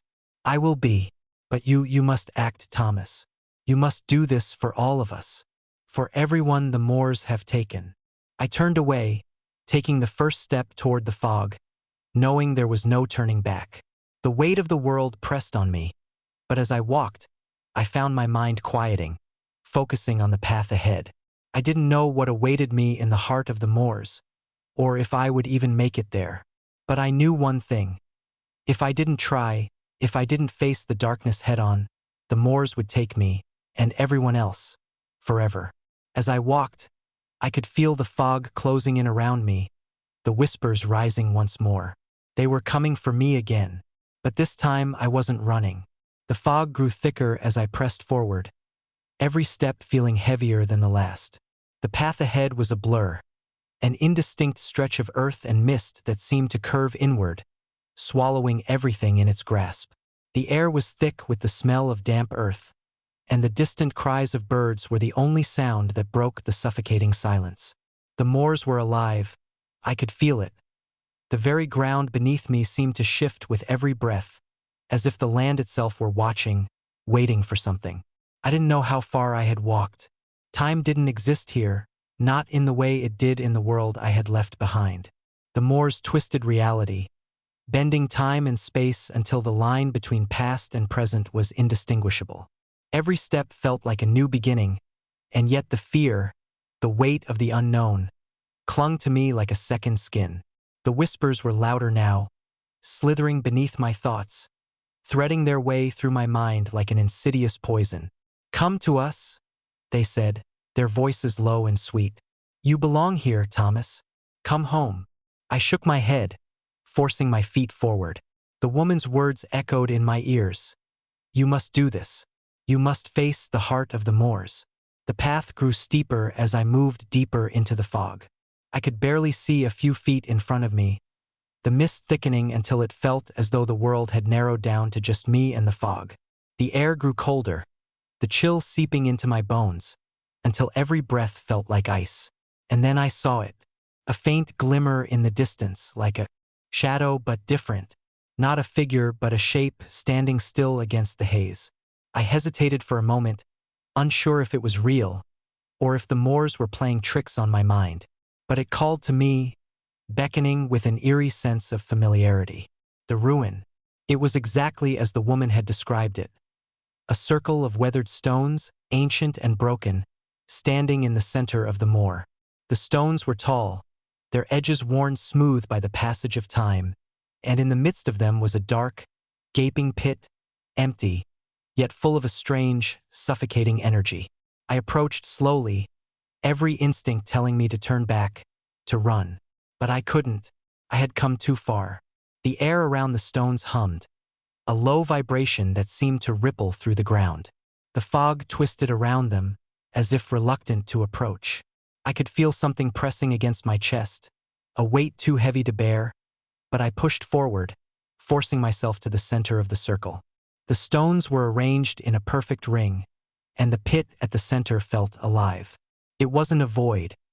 It was a wellspring of something darker, something older than time itself. The whispers in my mind were deafening now, crawling beneath my skin, urging me to step closer, to give myself to the darkness. But I resisted. I closed my eyes, summoning every last bit of strength. Couldn't give in. Not yet. The woman had told me what to do. This was the moment. I had to destroy the heart of the moors, and I had to do it alone. I stepped into the center of the stones, feeling the chill of the earth seep through the soles of my boots. The pit before me seemed to pulse with an unnatural rhythm, like a heartbeat that wasn't my own. A voice rang out from the depths of the fog, low, guttural, ancient. You cannot destroy what is eternal. The words were not just heard but felt, vibrating deep within my chest. I stumbled back, but my legs were weak, and I had no place to retreat. The stones loomed over me, their jagged edges casting long, twisted shadows that seemed to curl in on themselves. You will be ours, the voice said again, rising with a terrible finality. It was everywhere, all around me, pressing in on my mind, on my soul. I reached for the knife at my belt, the one the woman had given me before I left her, the one that was supposed to sever the ties between the living and the dead. I could feel its weight in my hand, the cold steel a reminder of the task ahead. But as I raised it, my vision blurred, and a terrible wave of dizziness washed over me. The ground beneath me seemed to shift, the stones themselves twisting and warping as though they were alive, reaching out to pull me in. Cannot die here, I thought fiercely. Not like this, not by their will. I took a deep breath, steadying myself. The air was thick with magic, old and malevolent, but I had no choice. I had to destroy it. With trembling hands, I raised the knife to my chest. At first, I thought I would have to make the cut deep enough to spill my own blood, to offer the life force that would be necessary to destroy the heart of the moors. But as I held the blade against my skin, a strange thing happened. The fog seemed to thicken around me, pressing closer, as though it were reacting to my presence. Then, a voice, not from the fog, not from the depths of the pit, but from somewhere deep inside me, whispered, "Do not cut yourself, Thomas. Do not give yourself to them." I froze, my grip on the blade faltering. It was the woman's voice. But how? How could she be here now? "You are stronger than this," she said, her words like a lifeline cutting through the fog. "You are not like the others. You will not become one of them." The fog around me rippled, and I felt it. An overwhelming presence, a force that pushed against me, trying to crush me under its weight. The pit in the center of the stones seemed to pulse with hunger, and the whispers grew louder, maddening in their intensity. But then, the air shifted. I felt a sudden surge of energy, of clarity, as though the fog itself had parted, and I was able to see the truth of the moors. The heart of the moors was not just a place. It was an entity, a creature made of fog and shadow, of death and despair, and it had fed on the souls of the lost for centuries. The land itself was cursed, bound by its presence, its hunger, and the only way to destroy it was to destroy the moors themselves. I gripped the knife tightly, raising it above my head. I had no choice. I had come too far, and if I didn't act now, if I didn't do what was needed, the moors would claim me body and soul. The fog seemed to recoil, as if it were afraid of what was to come. I could feel the darkness closing in around me, its grip tightening, but I didn't hesitate. I plunged the knife into the earth. The ground trembled beneath me, the stones vibrating as a terrible scream filled the air. A sound of agony, of something ancient being torn apart. The pit at the center of the stones heaved, its dark depths, shifting and contorting as if in pain. And then, in a single violent motion, the world cracked open. The fog howled, the stones shattered, and the earth itself seemed to split in two. The power of the moors, the heart of the darkness, was undone, ripped from the land as the earth trembled beneath me. I could hear the screams, the cries of the lost souls echoing in the distance, fading with the wind. The moors were dying, their grip on this land loosening. And in that moment, as the fog began to lift, I knew that the fight was over. The moors were no longer alive, but I had no idea what came next. The world around me felt different. The fog was thinning, dissolving into nothingness, and the air had an eerie stillness that made every sound feel amplified. The moors, once alive with their own dark pulse, now lay quiet, almost dead. The weight that had pressed so heavily on me, on everything, was gone. For a moment, I thought I could breathe freely again. But as I stood there, among the broken stones, with the echoes of the moors fading away into silence, I realized something. It wasn't over. The ground trembled beneath me again. A soft rumble, barely noticeable at first, but growing. Slowly, I turned, my heart racing in my chest. The fog might have retreated, but something was still here, something that refused to be undone. A shape emerged from the dissipating mist, tall, cloaked in shadow. A figure, one I had seen before. The woman from the hut. I felt a rush of relief. She was here. It was over. But there was something wrong in her eyes. She was no longer the guide, the protector I had come to trust. There was a hardness to her now, a coldness I hadn't seen before. "You did it," she said, her voice quiet, almost flat. But her words didn't bring the comfort I expected. They felt hollow. "The heart of the moors is gone. The fog is fading." I nodded, unsure. I wanted to believe her. I wanted to believe that I had one. But the unease gnawing at me, the creeping feeling that something wasn't right, refused to be silenced. "But something feels wrong," I said, my voice betraying the uncertainty I was trying to hide. "I thought destroying the heart would break the moors. Why does it still feel like they're here?" Her eyes narrowed, and her lips parted as if she wanted to speak. But then she stopped. She took a deep breath, her shoulders tense. "Because they are," she said softly. "But not in the way you think. The moors, this place, it is more than just a land. It's a prison. And you're not the only one who was trapped here." I shook my head, confusion clouding my thoughts. "What do you mean? I thought you said the heart was the source of the moors' power, that destroying it would free us." She took a step toward me, her eyes hardening with something like regret, or perhaps resignation. "It's true that the heart was the source of their magic. But it wasn't just a magic that fueled the fog, or the creatures, or the spirits that haunted this land. The heart was also what kept us here, Thomas. All of us, the souls of the lost, the ones who were dragged into the fog." I took a step back, my pulse quickening. "What are you saying? Are you saying that we're all trapped here?" She nodded slowly, her gaze never leaving mine. "Yes, the moors, this place, was a prison. But not for the dead, not at first. The dead were drawn in, lost, marked by the fog and swallowed whole by its hunger. But the ones who came before, the ones like me, we were alive. Or at least we were. And we tried to destroy the moors, tried to rid this land of its evil. But we failed. And when we did, we became part of it." My breath caught in my throat. She had been alive like me. She had been part of the living world, and now she was here like me, trapped. "No," I whispered, shaking my head. "You were alive? How did you become one of them?" She stepped forward, her expression sorrowful but unyielding. "We didn't know. We thought we could end it, thought we could rid the moors of the darkness, but we didn't understand it.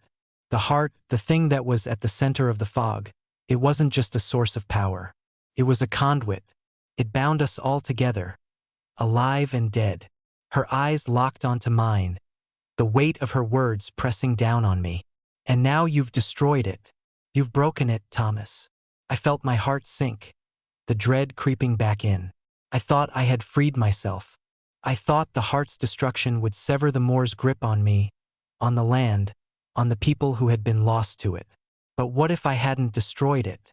What if I'd only weakened it? What if the moors weren't done? I swallowed hard, trying to find the words. "So, if the heart's gone, why are you still here? Why are we still here?" She gave a soft, almost bitter laugh. "Because the moors are not just a place, Thomas. They are not simply land, or fog, or spirits. They are a force, a living, breathing thing. And when you destroyed its heart, you didn't just free the souls. You freed me, but you didn't free the land. The Moors are still alive. They will still hunger. I stared at her, unable to speak, as the reality of what she was saying sank in. Then what does that mean for me? I managed to ask, my voice barely above a whisper. What does that mean for anyone who's been here? For all of us? The woman's face softened, a brief flicker of pity crossing her eyes. It means that you are marked, Thomas. You were chosen by the Moors, marked by its power. And now you are bound to them. Like me. Like all of us. The words hit me like a blow. I took a step back, my legs buckling beneath me. My breath became shallow, quick, as the weight of her revelation pressed down on me. I was marked. I was part of the Moors now. The fog began to swirl around us again, more insistent, creeping back in as if summoned by the very presence of the words I had just heard. The mist was not gone, not entirely. It lingered at the edges of my vision, thick and suffocating, like the Moors were waking once more. But I don't want to be part of them, I said, my voice trembling. I don't want this. I can't live like this. I can't. You don't have a choice, she interrupted, her voice firm. None of us do. We are the Moors now. It's not just the fog, or the creatures, or the lost souls. We are the keepers of this place, Thomas. And the only way to free yourself is to destroy all of it, to burn it to the ground. But even then, there's no guarantee it will work. I was silent for a long moment, the weight of her words settling deep in my chest. The Moors were alive, they had always been alive. I wasn't just a victim of them. I was bound to them now, just like her, just like all those who had fallen before me. I didn't know what was worse. The fact that I could never truly escape them, or the possibility that even if I tried to fight, I might not succeed. The Moors might never let me go. But I didn't ask for this, I said, more to myself than to her. I didn't choose this. No one does, she replied softly. But we all have our parts to play. The fog around us thickened again, a faint whisper rising from its depths. I could feel the pressure building, the pull of the Moors as if it were drawing us both in. Come, she said, her tone soft but firm. It's not over yet. There is one more thing you must do. I didn't argue. What was the point? The Moors had claimed me, and perhaps there was no escaping them now. The only thing left was to finish what I had started. But as I followed her into the heart of the fog once more, I couldn't shake the feeling that the battle was far from over, and I wasn't sure who or what I would become when it was finally done. The fog closed in around us as we moved deeper into the moors, its oppressive weight pressing down with each step I took. The woman, once a guide, now something more, led the way through the mist, her figure barely visible against the swirling white, yet somehow moving with purpose. I followed in silence, my mind racing, trying to piece together the fragments of truth she had revealed. The Moors were alive. They had always been, and now I was part of them, whether I liked it or not. She had told me that we were bound to the land, to its hunger, to its endless thirst for the lost. There was no escaping it, not truly. The fog seemed to have a will of its own, curling around our feet like the tendrils of something unseen, waiting. I could hear the faint whispers again, not from the woman, but from the fog itself, hissing, murmuring, pulling at the edges of my mind. The Moors weren't done with me, not yet. But what did that mean? What did she mean when she said there was one more thing I had to do? I dared not ask. She had been so cryptic, and yet the weight of her words hung in the air like a storm cloud, promising something worse to come. The Moors had taken me. I had destroyed the heart, but in doing so, I had only weakened the thing that bound us all together. And now I was tethered to it in ways I didn't yet understand. We walked in silence for what felt like hours, the fog swirling around us, thickening with each passing minute. The earth beneath my boots seemed soft and uneven, the ground shifting slightly as though it were breathing. And then we arrived. The woman stopped at the edge of a small, forgotten ruin, a crumbling structure that had once been a place of power, now consumed by the very Moors it had once tried to contain. The stones were weathered, broken, half submerged in the swampy earth. Vines and thick moss crawled over the remnants of the ancient walls, swallowing them whole. I could feel the weight of history pressing down here. This was no ordinary ruin. This was the heart of the moors. This was the place where it had all begun. The woman turned to face me, her expression unreadable, her dark eyes studying me as if measuring something unseen. "This," she said quietly, her voice trembling with a mixture of fear and awe, "is where the moors were born. It is where the magic began. And now it is where it will end." I looked around, my chest tightening. The ruin was small, but there was a presence here, something ancient and alive, like a pulse that beat through the very stone. "End," I repeated, my voice hoarse. "How can it end? I thought we destroyed the heart." "We destroyed the source of their power," she said. "But the magic itself is not gone. It lives in this place, and it will never truly die. Unless—" she paused, her gaze drifting to the center of the ruin, where a dark altar lay, half buried in the earth. "Unless you do what must be done." I followed her gaze, feeling a cold knot form in my stomach. The altar was ancient, weathered, its stone surface cracked and worn with age. But what disturbed me most was the shape carved into the stone. A symbol strange and unfamiliar, yet somehow recognizable. It was a circle interwoven with twisting, jagged lines that formed a pattern that looked almost like a web. But at the center there was something else. A small, jagged crack, dark and empty. "This is where it began," the woman whispered.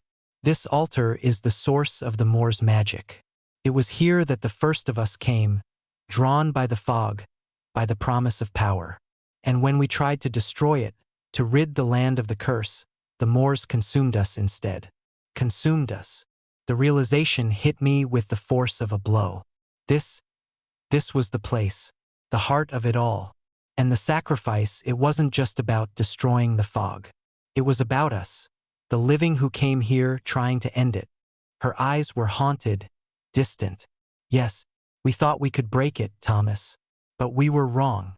The moors fed on our fear, our desperation. Twisted us, changed us, and in the end we became part of it. Part of the land, part of its hunger." A wave of dread washed over me. "Then why am I here?" I asked, barely able to keep my voice steady. "Why did I destroy the heart? If this is the source, if this is where it all began, why did you bring me here?" She turned to face me fully, her gaze sharp, piercing. "Because, Thomas," she said slowly, "you're the key. You're the one who can end it. The sacrifice, the one that we failed to make. You're the one who can destroy the altar." I shook my head in disbelief. "How? How can I destroy this? How can I—" "You have to do what we couldn't," she interrupted. "You have to give everything. The power that flows through the moors, the magic that binds us, that keeps us here, can only be severed by complete destruction. There can be no remnants left. No traces." I took a step back, panic rising in my chest. "You want me to destroy the altar? To tear it down, break it apart?" She nodded slowly, her face grim. "Yes, but in doing so, you will destroy the very thing that binds you to the moors, the very thing that has kept you alive. Once it is gone, Thomas, you will be free, but at a cost. There will be no going back." The weight of her words settled on me, heavy and cold. I had destroyed the heart of the moors, thinking I was free, but now I saw the truth. The moors were not something that could simply be destroyed. They were a part of me now, a part of my soul. And to be truly free, to break its hold on me, I would have to tear apart the last remnant of its power, the altar. But doing so meant more than just losing the moors. It meant losing myself, my life, my memories, everything I had ever known. It meant erasing all that had come before, and possibly erasing everything that was yet to come. "Is there no other way?" I asked, my voice cracking. "Is there no other way to end it without losing everything?" She didn't answer at first. Instead, she stepped closer, her eyes filled with sorrow. "I wish there were. I wish I could give you another path. But there isn't. You have been marked by the moors, Thomas. You were never meant to leave. But you can end it. For everyone. For all of us." I looked down at the altar, its jagged stone surface gleaming in the dim light. The crack in the center seemed to pulse, as if waiting for me to make a decision. The Moors had fed on me, on my fear, my desperation, my will to survive. And now I had to decide, would I destroy everything that had tethered me to this place, even if it meant destroying myself in the process? I don't know if I can do this, I whispered. I don't know if I can give everything. You have to, she said softly. You must. The fog around us thickened, swirling faster, closing in as if urging me to make a choice. There was no escaping it now. The Moors were in me, and I in them, and I had to end it. Taking a deep breath, I stepped forward, my hand trembling as I reached out toward the altar. As my hand hovered over the altar, a sickening sense of finality gripped me. The fog thickened, swirling violently around the ruin, and the air became heavy, thick with the weight of history, of pain, of everything that had happened here. I could feel the Moors pressing in on me, their hunger palpable, as if they were watching, waiting for me to make my choice. This was it. This was the end. I took a deep breath, my heart pounding in my chest, and lowered my hand to the altar. The moment my fingers brushed the cold, jagged stone, a shock of energy shot through me. It was like a bolt of lightning, coursing through my veins, filling me with a dark, violent force I hadn't known existed. My body stiffened, the air around me crackling with power, and I had to fight to keep my feet planted on the ground. The Moors were alive, and they were in me. The pulse of the earth beneath my feet, the fog swirling around me. It was all part of the same thing, the same darkness. It wasn't just the fog, or the spirits, or the creatures that had haunted these lands. The Moors themselves were a living, breathing entity, and I had become a part of it. The whispers in my mind grew louder, clawing at my thoughts, urging me to let go, to give in, to become one with them. You can't destroy us, they hissed. You belong to us now. You always will. The woman's voice broke through the din, her words like a lifeline in the chaos. Don't listen to them. You have to finish it. You have to destroy the altar. Break it apart. The fog twisted around me, trying to pull me in, to drag me deeper into the madness. My vision blurred, and I could feel the pull of the Moors, the darkness trying to swallow me whole. It would be so easy, I thought, so easy to give in, to let the Moors have me, to let them take everything. But then I remembered why I was here. I remembered the woman, the one who had tried and failed to stop the Moors. I remembered the spirits I had seen, the ones trapped in this land, unable to escape the fog, the darkness. I remembered the pain in their eyes, the hollow emptiness of their souls. And I remembered that I had a choice. I wasn't one of them yet. I didn't have to be. I tightened my grip on the altar, forcing myself to focus, to fight through the overwhelming tide of darkness that threatened to consume me. I could feel the power of the Moors pressing against me, in me, but I had to resist. I had to finish this. With every ounce of strength I had left, I pulled the blade from my belt. The steel glinted in the dim light, cold and unforgiving. My hands were trembling, but I didn't hesitate. I drove the blade into the crack in the altar. The ground shuddered beneath me. The altar groaned, its stone surface cracking, splintering. A low, guttural rumble filled the air, and for a moment, I thought the entire ruin would collapse around me. The fog churned violently, swirling in tight, furious spirals, and the whispers in my mind reached a deafening crescendo. The Moors were fighting back. They were alive and they were angry. I pushed harder, my arms straining with the effort. The stone resisted, but I refused to stop. The altar was the heart of the Moors. It had to be destroyed. There could be no remnants, no traces of it left, or else the Moors would continue to exist. The fog would come back. The spirits would remain. And we would never be free. The blade sank deeper into the altar, and with a final, sickening crack, the stone shattered. The fog howled. The ground beneath my feet trembled violently, and the entire ruin seemed to buckle, the stones groaning under the immense pressure. I felt the shock wave of energy blast through me, sending me to the ground. The altar, its surface now fractured and broken, began to crumble away, disintegrating into dust. The darkness fought against the light. The fog writhed, slithering, pulling, desperate to reclaim the land. But I didn't stop. I didn't back away. The woman's voice rang out once more, sharp and urgent. Finish it. It's not enough. Destroy it all. I turned toward her, my vision spinning. The air was thick with the moor's dying energy. The fog was swirling, but it was no longer the same. It was weakening. The force that had once held it together was crumbling. The power was slipping away. The altar was only part of the curse. It had been the anchor, the tether, but the moors were not just an object, they were a place, a being. A creature, born of darkness and hunger. To end it all, I had to sever every connection, every last shred of its existence. I staggered to my feet, the world around me tilting, spinning as the fog thickened and receded in waves. The earth beneath me was shaking violently, but I didn't hesitate. I had to destroy it all. I reached into the ground. I didn't understand how or why, but the power that had filled me when I touched the altar was still there. It was pulsing through me, and for the first time since I had stepped into the moors, I understood. The moors were not just a place. They were alive. The fog, the stones, the altar, the spirits, they were all connected, all part of the same being.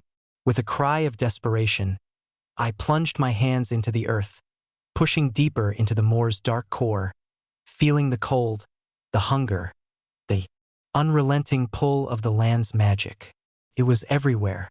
The moors wanted me. It wanted to pull me down, to bind me to its heart, to make me a part of it forever. But I fought. I fought with everything I had left. I summoned the energy inside me, the power from the broken altar, the remnants of the land's ancient curse, and I tore at the moors. I ripped the magic from the land. A scream of anguish echoed through the fog. The earth split, the ground cracking and shifting as the moors writhed, trying to fight back. But it was too late. I had already severed the connection. The fog began to thin, its dense grip weakening. The whispers in my mind faded, growing fainter until they were nothing more than a distant memory. For the first time since I had arrived, I could breathe freely. The land groaned one last time, and then there was silence. The moors were gone. I stood in the aftermath, breathless, my hands trembling from the exertion. The fog had receded, and the ruin, once a place of power, of corruption, was now just a broken memory. I looked around, the weight of what I had done settling over me. It was over. The moors were gone. But at what cost? I turned to the woman, but she wasn't there. The fog had lifted entirely, and the clearing was quiet, empty. There were no signs of life. The woman who had led me here, who had shared in the struggle, had faded into the land itself. Perhaps she, too, had been consumed by the moors. Or perhaps she had been freed like me. I wasn't sure. I didn't know what I had become. But the moors were silent now. The spirits were gone. The fog was gone. And I was free. I stood in the clearing, surrounded by the remnants of the moors. The land was quiet, unnaturally so. The dense fog, the swirling shadows, the whispers that had followed me for so long, they were gone, as if they had never existed at all. The silence was deafening, stretching out around me in every direction. But I couldn't shake the feeling that something was still there, something I hadn't quite freed myself from. I glanced down at my hands, still trembling slightly, as if the power I had just unleashed was still coursing through my veins. I had destroyed the heart of the moors, torn through the land's very core, and yet, I didn't feel the relief I had expected. The freedom, the sense of closure, it wasn't there. Instead, I felt hollow. I was free, yes, but what did that mean now? I had nothing. No home, no purpose. The moors had taken so much from me, had shaped me in ways I hadn't fully understood until now. And in destroying them, I had lost parts of myself that I wasn't sure I could ever get back. I looked around again, trying to find something familiar, something to hold on to. But the land was empty, barren, and broken. The ancient ruins were reduced to rubble, and the trees that had once stood tall and foreboding now seemed little more than gnarled, lifeless remnants of their former selves. The air, once thick with the unnatural fog, now felt wrong. It was too still, too clean. The world felt like a painting, a world that wasn't quite finished. Something missing. I didn't belong here, not anymore. I took a few steps forward, each footfall soft on the earth, but the sound was unervingly loud in the silence. There were no animals, no birds, no wind rustling through the leaves. It was as if the land itself had forgotten how to breathe. I shuddered. I had done what was necessary. I had broken the moors, severed its hold on me, on the land. But now I was left with the aftermath of something that wasn't just a place. It was a part of me, and as much as I had fought to free myself from it, I realized now that it would never truly leave me. I hadn't just destroyed a place. I had destroyed a part of myself. The realization hit me with the force of a physical blow. I had been marked by the moors, marked by the land's hunger, its power. It had shaped me, twisted me into something that didn't quite belong anywhere. And now that it was gone, I was left with nothing but the ruins of a world I could no longer return to. I sank to my knees, my hands gripping the earth, feeling the rough, cold soil beneath my palms. I had fought for freedom. I had destroyed the heart of the moors, and I had freed the souls that had been trapped here for so long. But what was left for me? I felt the weight of the question, a burden I hadn't considered until now. What was the point of freedom if you didn't know what to do with it? I was no longer part of the moors, but I wasn't part of the world I had left behind either. I was caught in limbo, a spirit wandering through an empty land. The silence stretched on, and then, as if in response to my thoughts, a sound pierced the stillness. It was faint at first, barely more than a whisper on the wind, but it grew louder, clearer, as though something was moving through the ruins. A rustle, a footstep. I turned toward the sound, my heart suddenly racing in my chest. Was it a spirit? A shadow from the past? Something I hadn't fully destroyed? But no, it was a person, a man, dressed in the same tattered clothing I had once worn. His face was gaunt, hollow-eyed, with skin that seemed almost translucent in the dim light. He was walking slowly toward me, his steps deliberate, his expression distant, as if he were a ghost himself. Only, I knew he was alive. He had to be. I staggered to my feet, my pulse quickening. "Who are you?" I demanded, my voice hoarse, ragged. "What are you doing here?" He didn't respond immediately. Instead, he looked past me, as if he were searching for something or someone. Then, his eyes turned back to me, and I saw the recognition flicker in them. "I'm sorry," he said, his voice barely more than a rasp. I didn't expect anyone to be left." His words hung in the air like an accusation. Anyone left? As if there had ever been anyone here but us. As if we were the last to survive. I took a cautious step forward. "Who are you?" I asked again, more forcefully this time. The man blinked, his eyes narrowing as if he were struggling to remember. I'm not sure anymore," he muttered, running a hand through his unkempt hair. "I've been here for so long. The fog. It didn't want me to leave. But now that it's gone, I thought, you thought you were free." I finished for him, my voice low. He nodded, looking around the barren landscape, confusion written across his face. Yes, I thought I was free. But now I don't know what to do. There's nothing left.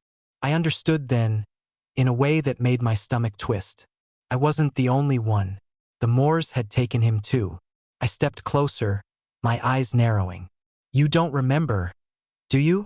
He shook his head slowly. Not everything. Just bits and pieces. I was lost. I came here to escape. I thought it would be better, but the fog, it swallowed me, took my memories, my life. He was like the others. Another soul, lost and consumed by the Moors, only to wander the empty land for eternity. The difference was that he was still alive. He was still trying to make sense of the world that had forsaken him. I swallowed hard, feeling the weight of my own words as I spoke. The moors take everything from you, your memories, your will, your purpose, and even when you think it's over, even when you think you're free. I shook my head. It never really lets you go. It changes you. He looked at me, his eyes wide with understanding. So we're all the same. I nodded. Yes, we are. The weight of the truth settled between us. I wasn't alone in my suffering. There were others, too, lost souls like the woman, like the countless spirits who had once wandered these lands, drawn in by the fog, consumed by the darkness. We were all part of the moors now. But even as the realization hit, I couldn't shake the feeling that something wasn't right. The fog might have been gone. The heart of the moors might have been destroyed. But there was still a part of me, of us, that lingered bound to this cursed land. The moors were gone, yes, but the land had shaped us, changed us. We were part of it, and it was a part of us whether we liked it or not. The man took a step toward me, his face filled with the same hopelessness I had seen in the others. Is there any way out of this? I met his gaze. The question hung in the air, heavy with the weight of what had come before. I didn't have an answer.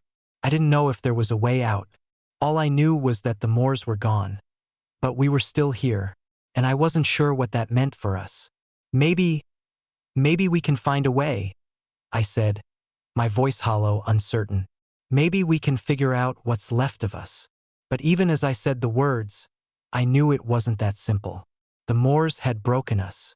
It wasn't just the fog, the spirits, or the curse. It was us too. We had become a part of the land. And now, I wasn't sure if there was any going back. The man and I stood in the clearing, a silent understanding between us.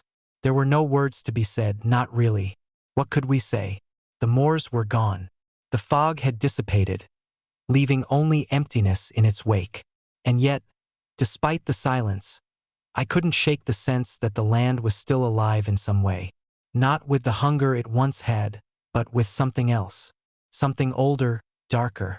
He stood next to me, looking out at the barren, broken landscape, as if waiting for the world to reveal itself again. His face was still drawn, haunted by the same look of confusion and loss that I had seen in the eyes of so many others. Do you remember your name? I asked, the question slipping out before I could stop it. The man looked at me, blinking, as if the question had caught him off guard. He frowned, rubbing his temple. I don't know, he said slowly, his voice distant. I don't know. I can't remember anything clearly. Just flashes like dreams. Some parts feel like they're mine. But others, they feel like they belong to someone else. His voice trailed off, and I could see the weight of those words pressing down on him. I knew that feeling. I had been trapped in the moors for so long, losing pieces of myself, unable to remember who I was, where I came from. The fog had taken it all, my memories, my identity, my sense of self. And even now, after everything was over, I wasn't sure I had fully regained it. I looked out over the land again. The wind was still. The trees, once dark and ominous, now looked like mere skeletons, their branches stretching to the sky in silent supplication. The moors were gone, but I couldn't shake the feeling that something still lingered in the air. The land itself had been altered by the magic, by the spirits, by the curse that had once gripped it so tightly. And though the fog had lifted, though the heart had been destroyed, I couldn't help but feel as if the land was still watching. I shook my head, trying to clear the thought. It was irrational, I told myself. The moors were gone. The curse was broken. I had destroyed the heart. I had broken the land's hold on me. But even as I tried to convince myself, I knew deep down that there was more to this place than I could understand. The moors were not just a land, a place of fog and ghosts. They had been something else, a living, breathing thing. And now that it was gone, we were left with the remains of what had once been. I turned to the man beside me. Do you think the others are still out there? The ones who were trapped? I asked, my voice low. He glanced at me, his eyes distant. I don't know. I don't even know if I'm real anymore. What does it mean to be free if you can't remember who you are? His words hit me harder than I expected. What did it mean to be free? The Moors had taken everything from me. My memories, my identity, my sense of time, and even now, after everything was over, I wasn't sure I was truly free. I wasn't sure I was whole. I had destroyed the heart of the Moors, yes. The fog had lifted, and the spirits had been freed. But in doing so, had I truly freed myself? Or had I just given up everything I had been before? The man seemed to sense my hesitation. He took a few steps toward the broken altar, his footsteps slow, measured. I don't know what it all means, he said quietly, but I know one thing. The Moors, they change you. And even if you're free of the fog, even if the curse is broken, there's still something inside you. Something that will never leave. I nodded slowly, unable to find the words to reply. What could I say? The Moors had changed me. I knew that much. The fog had twisted me, had shaped me into something I didn't quite recognize. And now, even after everything, I didn't know who I was. I didn't know if I could ever be the person I had been before. We stood in silence for a long time, the weight of our thoughts pressing down on us like the heavy air. There was no wind, no birdsong, only the faint hum of the earth beneath our feet, a low, almost imperceptible pulse that seemed to echo from deep within the ground. And then, just when I thought I couldn't bear the silence any longer, something moved in the distance. A shadow. I turned, instinctively, my heart skipping a beat. Was it another spirit? Another lost soul, drawn to the broken remnants of the Moors? But no, it was a person, a figure, cloaked in black, their face hidden beneath the hood of their cloak. They stood at the edge of the clearing, motionless, watching us. I felt a chill run down my spine. The figure didn't move, didn't speak. They simply watched. And as I stared back at them, something strange and unsettling stirred deep within me, a feeling I couldn't quite place. I took a step forward, my hand instinctively reaching for the knife at my belt, though I wasn't sure what I thought I would do. The figure made no move to approach, but their presence was like a weight in the air, pressing down on me, suffocating me. "Who are you?" I asked, my voice firm but wary. The figure didn't answer immediately. Instead, they raised a hand, slowly, almost deliberately. And then, with a motion that felt too calculated to be innocent, they pulled back the hood of their cloak. My breath caught in my throat. It was a face I knew, a face I had seen in the fog, a face that haunted my memories, even as they slipped further away. It was the woman, the one who had guided me through the moors, the one who had shown me the way, the one who had told me I was marked, that I had been chosen. But now her eyes were different, hollow, empty. There was no recognition in them, no trace of the woman I had known. She smiled, but it wasn't a smile of comfort, of reassurance. It was a smile of something darker, something other. "You thought you were free," she said, her voice cold, detached. "You thought you had destroyed the Moors, but you were wrong." My heart pounded in my chest. The man beside me took a step back, his face paling as he looked at her. "What are you?" I demanded, stepping forward, my voice trembling with a mixture of fear and anger. You were one of us. You were part of the land. How are you here?" Her smile deepened. "I never left, Thomas. None of us ever do." I felt a cold shiver run through me as her words sank in. None of us ever do. The Moors hadn't just taken us. They had marked us. And now, even with the fog gone, with the land broken, we were still tied to it. To the land, to the power, to the curse that had shaped us. The woman's smile faded as she stepped forward, her eyes locking onto mine with an intensity that made my heart race. "You're still a part of it," she said softly. "We all are. We always will be." And in that moment, I realized the truth. The Moors hadn't just taken us. It hadn't just consumed us. It had claimed us, our souls, our very beings.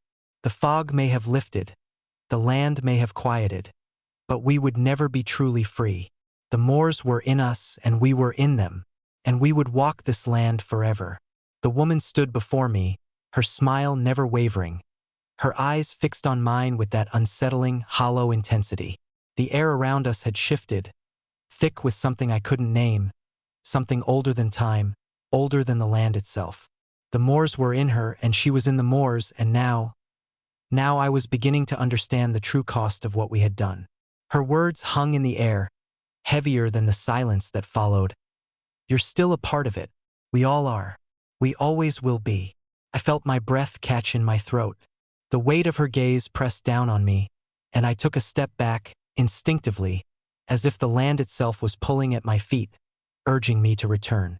The fog had lifted, the ruins had crumbled, but the moors were still there. In us. No, I whispered, shaking my head. That's not possible. We destroyed it. The heart, the fog, it's gone. My voice cracked with desperation, but the woman only tilted her head, that same smile playing at the corner of her lips. Did you really think it would be that simple? She asked, her voice soft, like a lullaby wrapped in poison. The moors don't die. Not like that. You can destroy the heart, you can break the altar, but the land is alive. It's part of you, Thomas. And no matter what you do, no matter how hard you fight, it will always be part of you. I swallowed hard, the taste of bile rising in my throat. The weight of her words sank in like a stone. I had destroyed the heart, the source of the fog, the anchor that had bound the spirits to the land. But the moors were something deeper. They weren't just a curse, they were a living, breathing entity. One that had claimed us, shaped us, twisted us into something else. And now, even after everything, I was still bound to it. We were all still bound to it. I took another step back, my pulse quickening, my mind racing to make sense of what she was saying. What do you want from me? I managed to choke out. I did what you asked. I destroyed it. I freed the souls. I freed myself. The woman's smile faded, and she took a slow step forward. Her movements were deliberate, as if she had all the time in the world. You freed the spirits, yes? She said, her voice dripping with dark amusement.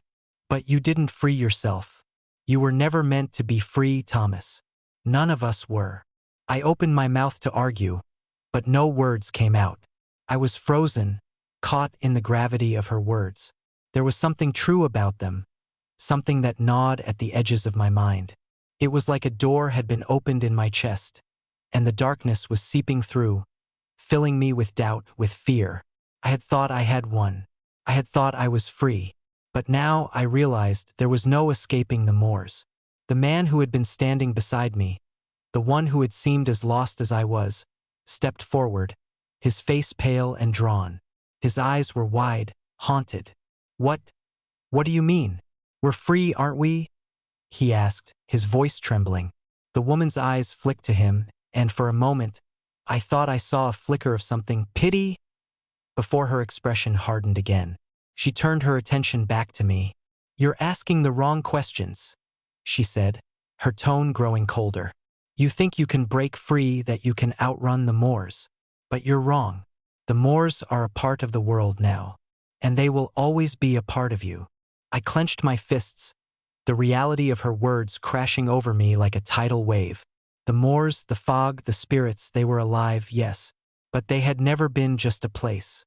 They were a force, a hunger that fed on souls, on the living and the dead. And now that hunger was in us, in me. The woman stepped closer, her voice lowering to a whisper. You may have destroyed the heart. You may have killed the fog. But it was never just about the fog, Thomas. It was about control. The moors don't need the fog to survive. They never did. The fog was just a veil. The moors feed on the living. They feed on fear, on desperation, on the souls that wander through. And now, she trailed off, her smile returning. Now you'll never be rid of it. The moors have marked you. And like me, like all of us who came here, you'll carry it with you. Forever. The chill in her words sank into my bones. I felt it deep in my gut. The moors had changed me. The fog, the altar, the spirits, it was all a part of me now. It wasn't just something I could destroy. It wasn't something that could be broken. I took a step back, my mind reeling. I had thought I was done. I had thought I had won, that by destroying the heart, I had freed everyone. But now I realized the truth. There was no freedom in the moors. Not really. And then, as if on cue, the ground beneath my feet trembled. I froze, my breath catching in my throat. The air grew thick, almost suffocating. The land, the moors, was waking. The fog wasn't gone. It was beneath the surface, still alive, still waiting. The moors weren't finished with me. They had never been finished with me. The woman's expression softened, almost as if she were pitying me now. "It's too late," she said quietly. "You can't escape it, Thomas. You can't run from the land that's marked you. You're tied to it, as we all are." I looked around frantically, my heart pounding in my chest. The world felt like it was shifting beneath me. The trees seemed to lean in, the shadows stretching longer. The ground trembled again, and the faintest whispers reached my ears. Soft at first, almost imperceptible. But they were there. The moors weren't gone. They had only been waiting. I turned to the man beside me, who was now trembling visibly. He was looking at the woman, his eyes wide with fear. "What's happening?" he whispered, his voice barely audible. The woman turned toward him, her smile widening. "It's beginning again," she said softly. "The land will take what it's owed." And then, in a moment of sheer terror, I understood. The moors were not just a curse. They were a cycle. They fed on souls, yes. They took the living, the lost, the desperate.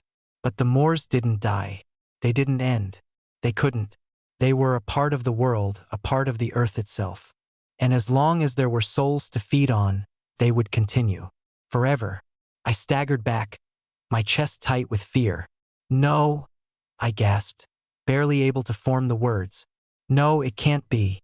I destroyed the heart. I killed the fog. I broke it." The woman's expression softened again, almost sadly. "You freed the spirits. You freed the fog. But the moors are more than that. They're in the land, in the earth, in the bones of the world. And we are a part of it." She took a step back, and the shadows around her seemed to deepen, coiling like a living thing. The whispers grew louder, more insistent, filling the air, twisting into something more real, more tangible. I could feel it, the land calling to me. The moors were waking. The fog was returning. And no matter what I had done, no matter how hard I had fought, I was still bound to it. The air was thick with the whispers now, swirling around us like the fog that had once consumed the land. They were no longer faint, distant murmurs. They were sharp, biting, like tendrils reaching into my mind, trying to pull me back into the depths. The woman, the last remnant of the moors' twisted power, stood before me, her smile growing ever darker. She stepped closer, her gaze unblinking. "You were never meant to win," she whispered, the words wrapping around me like chains. "The moors are a part of the world's bloodline. They'll never truly end. And now, you've joined it." I opened my mouth to protest, but no words came out. My chest tightened as the ground trembled beneath me. The whispers grew louder, the voices of the lost souls, the spirits who had been bound to this cursed land for eternity. They were awake now. I could feel their hunger. "Don't you see?" the woman continued, her voice cold, almost serene. "You are marked, Thomas, just like the rest of us. You thought you could destroy it. But you can't destroy what is in the very bones of the earth. The moors have always been here. They were here long before we were born, and they will be here long after we're gone." I shook my head, struggling to breathe, to think. But the fog is gone. The altar is destroyed. The spirits are free." She laughed, a sound that echoed through the clearing like the rustling of dead leaves.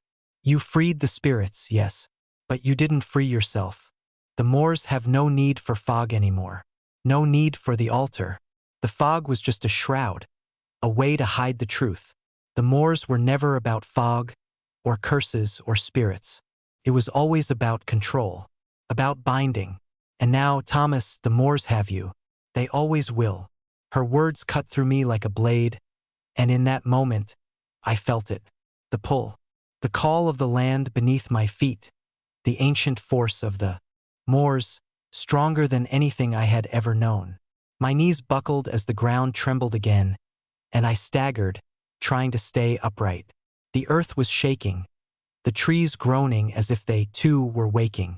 The whispers filled the air, louder now, a chorus of voices that clawed at my mind, that tugged at my soul. I turned to the man standing beside me, but he wasn't there anymore. In his place stood another figure, one I recognized. It was the woman who had guided me here, the one who had tried and failed to stop the moors. She looked at me with sad, empty eyes, as if she had seen this moment 1,000 times before. "You can't escape it," she whispered. "None of us can." The fog began to rise again. Not the thick, suffocating fog that had once consumed the land, but something different, something worse. It was the fog of the moors, yes, but it was no longer just a physical manifestation. It was alive. It was in the land, in the very fabric of the earth itself. It was like a living thing, spreading out in tendrils, suffocating everything in its path. I tried to move, to run, but my legs wouldn't respond. The ground beneath me pulled me back, the earth beneath my feet becoming sticky, as if the very soil was trying to drag me down into the depths. The woman's face was now just a blur, the shadows around her swirling, twisting, as the fog began to grow thicker, more oppressive. "Why?" I gasped, my throat tight with fear and disbelief. "Why is it still here? Why can't I escape?" The woman's smile was faint, almost pitying. "You never will escape, Thomas. No one can. The moors have you, just as they have always had us. The land is not something you can run from. The moors are a part of the world, of nature. They will never die. Not truly." My heart pounded in my chest. I could feel the moors pressing against me, the land, the fog, the spirits, all of it closing in. The earth beneath me was no longer solid. It was soft, like quicksand, sucking me down. "I didn't ask for this," I whispered, my voice trembling. The woman stepped closer, her eyes locking onto mine. "None of us did. But the moors don't care about your choices. They don't care about your regrets. They don't care about your fight. The moors are ancient, Thomas. They were here before you, before me, before anyone.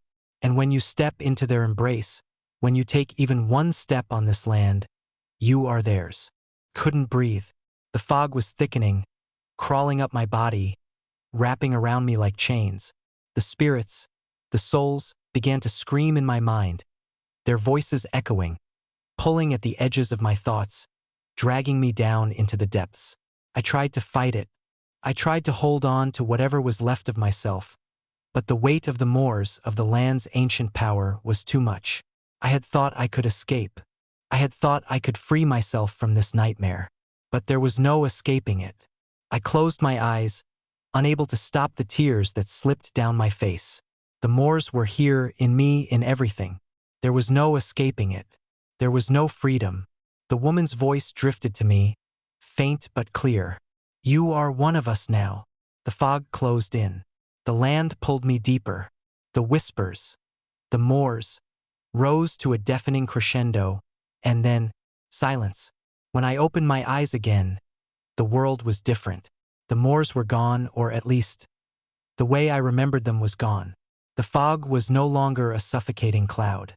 The trees, the ruins, everything was still there, but it felt familiar, like a distant memory. A dream that faded as quickly as it had come. I stood in a clearing, the air cool and still. The weight on my chest had lifted, and the whispering voices had gone silent. The land, the moors, everything felt calm. And then I realized I wasn't alone.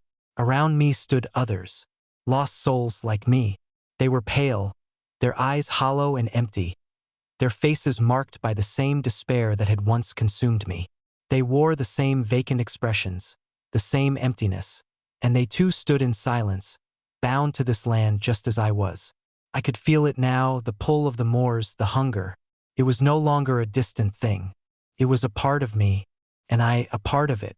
I was here, among the others, a part of the land, a part of the curse. The moors had claimed us all, and we would walk this land forever.